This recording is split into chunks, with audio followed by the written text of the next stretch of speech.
বাংলা, বিহার, উড়িষ্যার মহান অধিপতি, তোমার শেষ উপদেশ আমি ভুলিনি জনাব।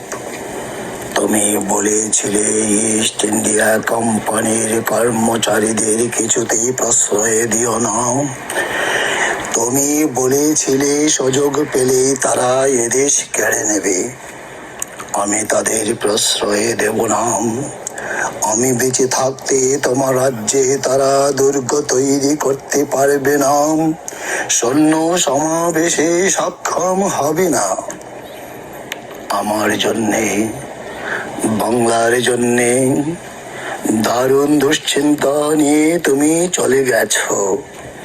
তাই বুঝি তোমার এই নিশিত আহ্বান, তাই বুঝি উৎসব মুখর রাজপ্রাসাদের সকল আনন্দ তলিয়ে দিয়ে ভেসে আসে তোমার বুকের মর্মভেদী দীর্ঘশ্বাস।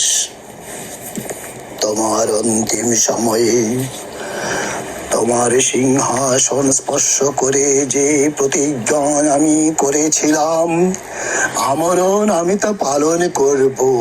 তুমি শান্ত হও, প্রসন্ন হও দাদু সাহেব নবাব আলীবর্দী খাঁ। ইস্ট ইন্ডিয়া কোম্পানির সঙ্গে আপোষ, কলকাতায় সৈন্য সমাবেশ, চন্দননগর আক্রমণ, কাশিমবাজার অভিমুখে অভিযাত্রা, এসবই কি শান্তি স্থাপনের প্রয়াস?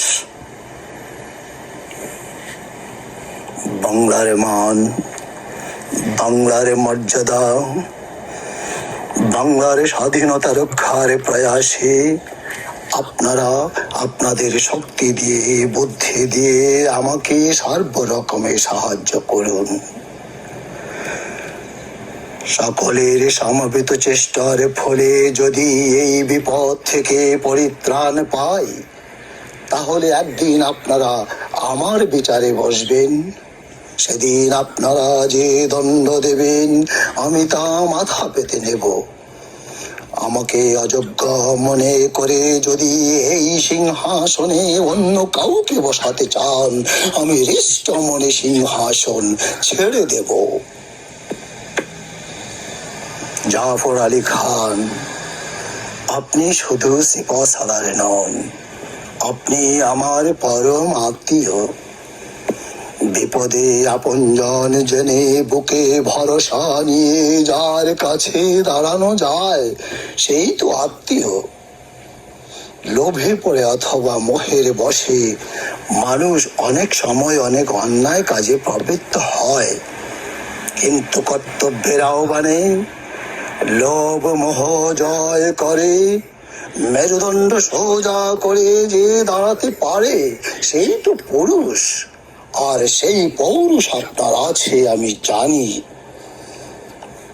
রাজারাজ বল্লভ, ভাগ্যবান জগৎ শেঠ, শক্তিমান রায় দুর্লভ, বাংলা শুধু হিন্দুর নয়, বাংলা শুধু মুসলমানের নয়, সকলের মিলিত মাতৃভূমি গুলবাগ এই বাংলা।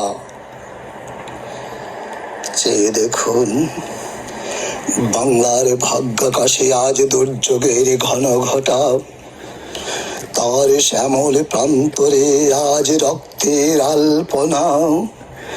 জাতির সৌভাগ্য সূর্য আজ অস্তাচলগামী, শুধু সুপ্ত সন্তান শিয়রের অরুদ্ধমান জননী নিশাবসানের অপেক্ষায় প্রহর গণনায় রত। কে তাকে আশা দেবে, কে তাকে ভরসা দেবে, কে শোনাবে জাগরণের সেই অভয় বাণী? উঠো মায় উঠো, মুছো তোমার অশ্রুজল, তোমার কোটি সন্তান হিন্দু মুসলমান আজ জীবন দিয়ে রোধ করব মরণের এই অভিযান।